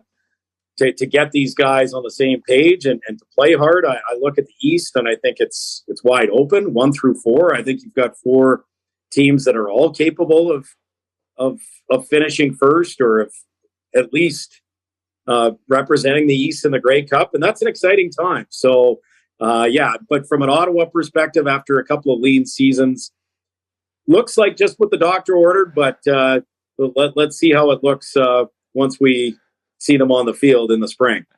Well, that's the thing. A lot was made in CFL free agency, right? We talk all these 1-year player contracts and all that stuff, but here seemingly in the blink of an eye, Ottawa was able to, completely rebuild, right? Bring in Jeremiah Masoli, refresh everything. So it's good and bad, right? I mean, obviously you want the players to be able to be where they want to be and you build cohesion and all that, but then you can just, snap your fingers and have a turnaround. Do you think, is that the answer for Ottawa? Yeah, I think he's a real good quarterback. Do I think he's the best quarterback in the league? Probably not, but I think he's a real solid quarterback and the best guy they've had since at least Trevor Harris. I mean, it's funny, if you go back, CFL fans remember the 2018 season, and it was basically who was going to win the MOP out of the East, and it was Trevor Harris and Jeremiah Masoli, and there were a lot of spirited debates about who should have been the MOP in the East that year, and I thought it should have been Trevor Harris, to be honest, but certainly Jeremiah Masoli is a guy that I've respected and really admired for a long time, going back to his college days, watching him as an Oregon Duck and then at Ole Miss. But in the Canadian Football League, he's paid his dues. He's kind of been a guy that hasn't been the guy in Hamilton. The guy was Zach Collaros, and then he got hurt in 2015, and Masoli came in and mopped up, and then Collaros came back, and then they brought in Johnny Manziel, and that was supposed to be the next guy. And then, Dane Evans is the guy who led them, to the last two Grey Cups. So for a lot of the time, he's kind of been the guy in Hamilton, but for a lot of the time, they've also been seemingly searching for somebody else. And so the reality here in Ottawa is he's the guy. And I think that's got to be exciting for him. And I think that this is a player that, with the right tools around him, and I think they've got a pretty good receiving core. We'll see on the offensive line. We'll see if they've improved that.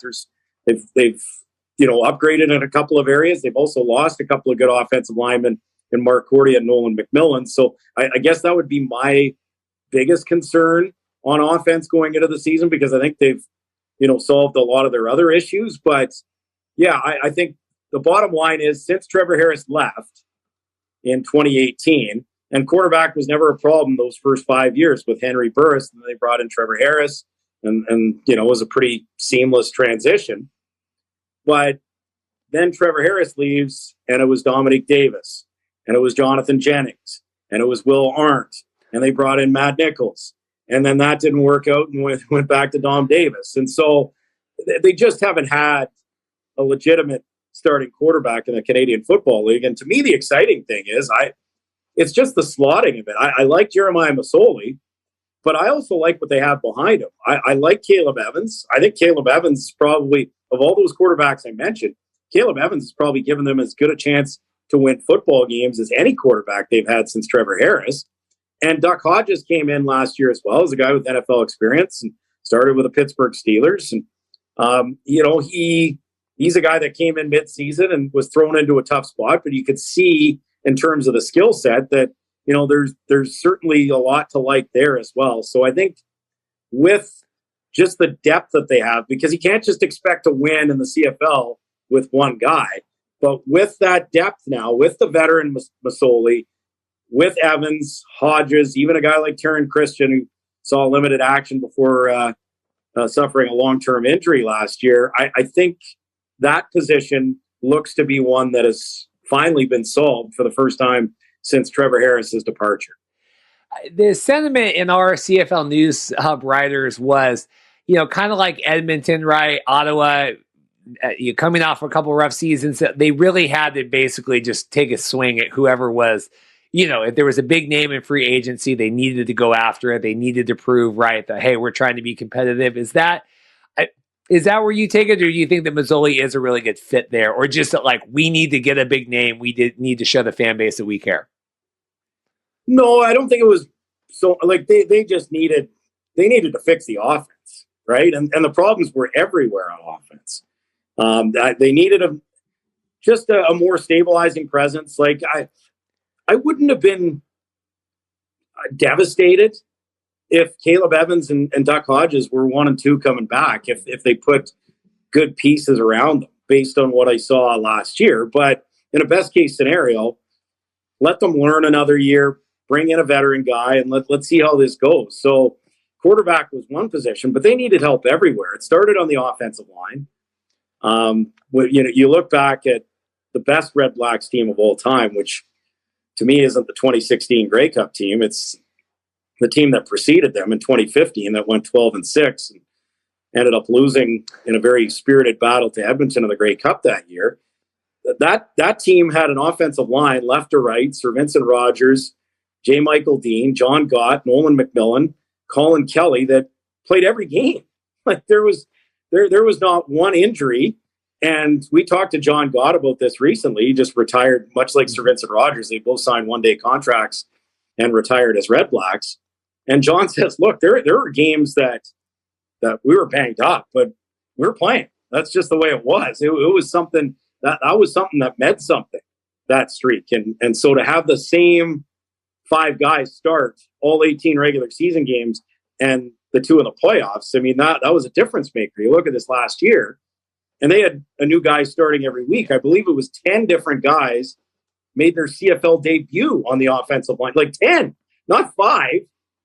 Like it's insane. So, I mean, they had new guys every week and no continuity. And, you don't throw out the baby with the bathwater. I think you've got some good players. You've got some guys like Jacob Zott and Cattell Assay and Andrew Pickett that, we'll see a year on if they're going to show that they can start for this team. But at the very least, they can be depth players. But, Dino Boyd looked very good in a short period of time as a tackle. So you've got some decent pieces there, but they needed a major overhaul there, because the reality was that was the biggest weakness of this team. Quarterbacks were running for their lives, basically throughout the season. So hopefully that's going to be solved. And again, to me, that's still the biggest question mark. But they had some good receivers, but they just needed some more on the top end. Losing Brad Sinopoli to retirement before the season was a killer. Losing Jalen Saunders to an injury as well, as he was in a car accident before the season, and he wasn't able to play. Like, there was 2 starting receivers, and they just didn't have the guys to replace them. So, you still have RJ Harris, you still have Ryan Davis, you still have Nate Bahar, who's, I think the 5th highest total in terms of Canadian receiving yards in the past season. So you've got some guys, but you brought in some depth to compete alongside Bahar, Shaq Johnson, and Levi Noel. You brought in BJ Cunningham. You brought in Jalen Ackland. So, all these different players that have been brought in that should be able to make a difference, and Darvin Adams as well. So I think it's about slotting, and then the running back situation. I mean, that wasn't a great position for Ottawa last year either. And with William Powell, you've brought in a guy that is a fan favorite, and, along with some Canadians with Jackson Bennett, Brendan Hollanders, maybe that's a position where they rotate a little bit throughout the season. So all in all, I think, when I look at this offense, I mean, it was a dreadful year. I think they had the 5th lowest total of touchdowns per game on offense in the history of the Canadian Football League. I think it was 13 touchdowns in 14 games. So, and they're coming off a year where they're historically bad offensively in 2019 as well. So that's the big thing. I mean, one of the things I hear from fans is like, we don't care about the wins or losses. And look, they do, right? But we just want to see some excitement. We just want to see some touchdowns.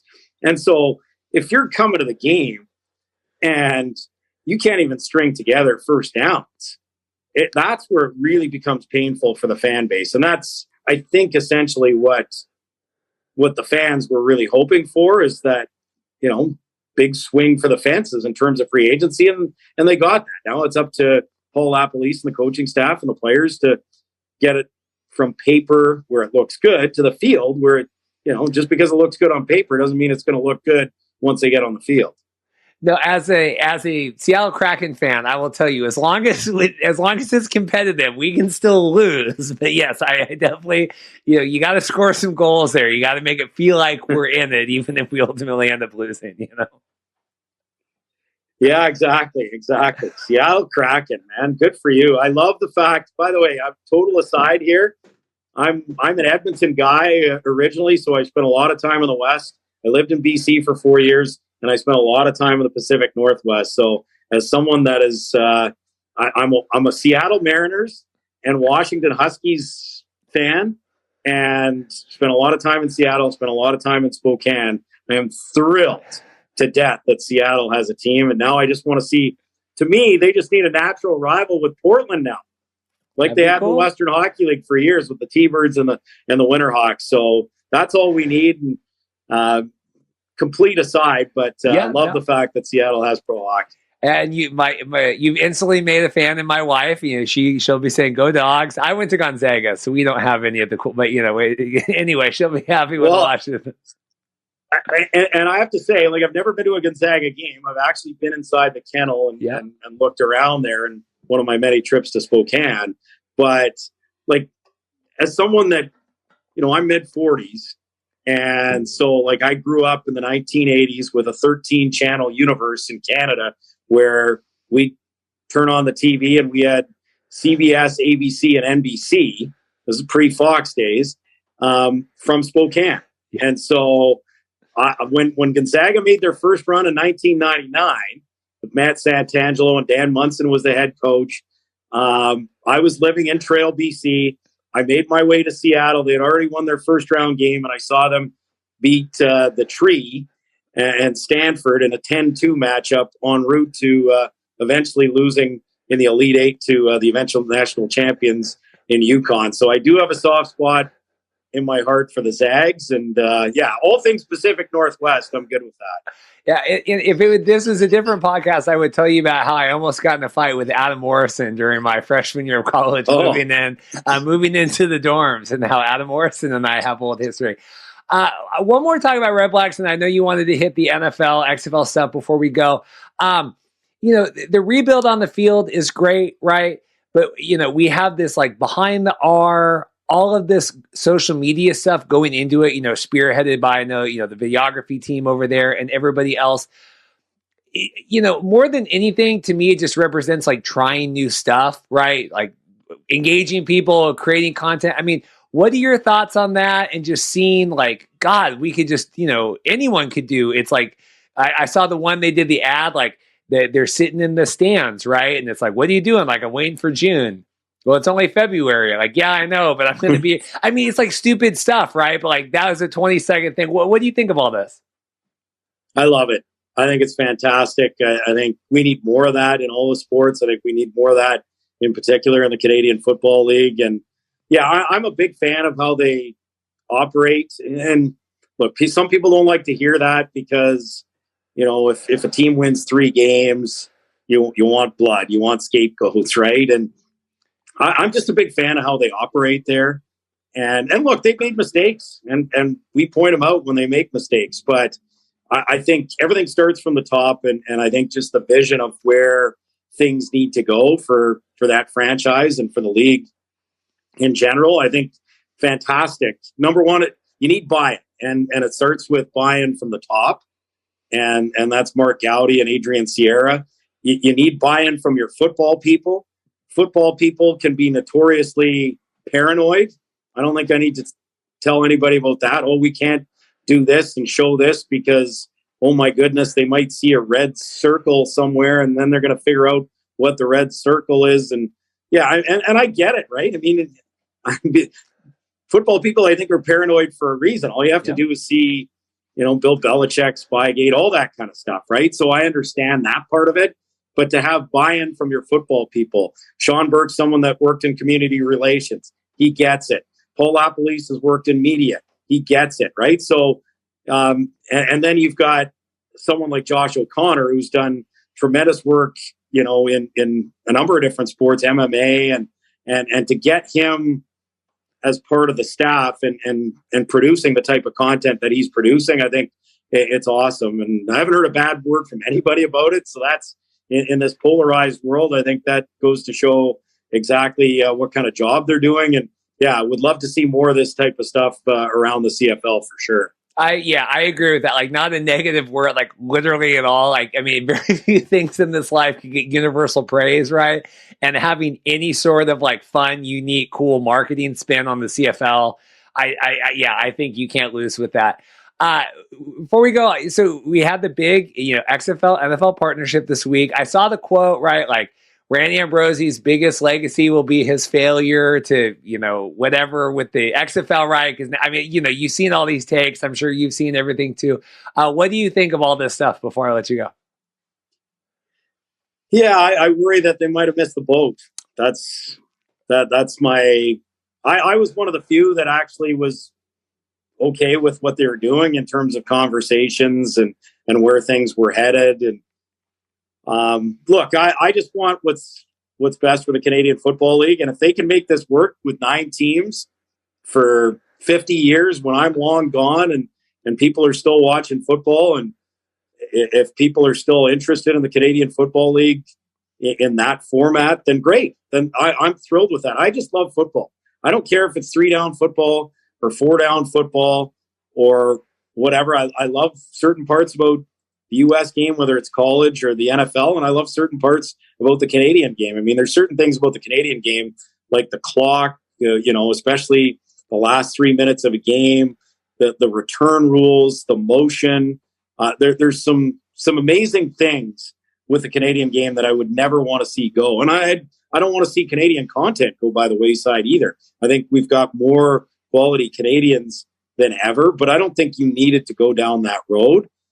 Look, if it was best from a business standpoint, and I wasn't in those meetings to pull the plug because you were going to have to give up too much of your own game. You're going to have to give up the Grey Cup, or you're going to have to give up, maybe some of your markets. Maybe they didn't want to be in Saskatchewan or Winnipeg, or Ottawa, right? Maybe there's certain things that were on the table that were just a hill that they weren't going to die on, and that's fair, right? But part of me really thinks that they may have missed out on a big opportunity here, because I just like what I've seen and heard from I don't equate Redbird Capital and The Rock and Danny Garcia with Vince McMahon and the failed XFL of the past. I view this as a completely different entity, just using the same name. I look at opportunities globally and who'd be able to exploit those. And Randy Ambrosie was the first to try and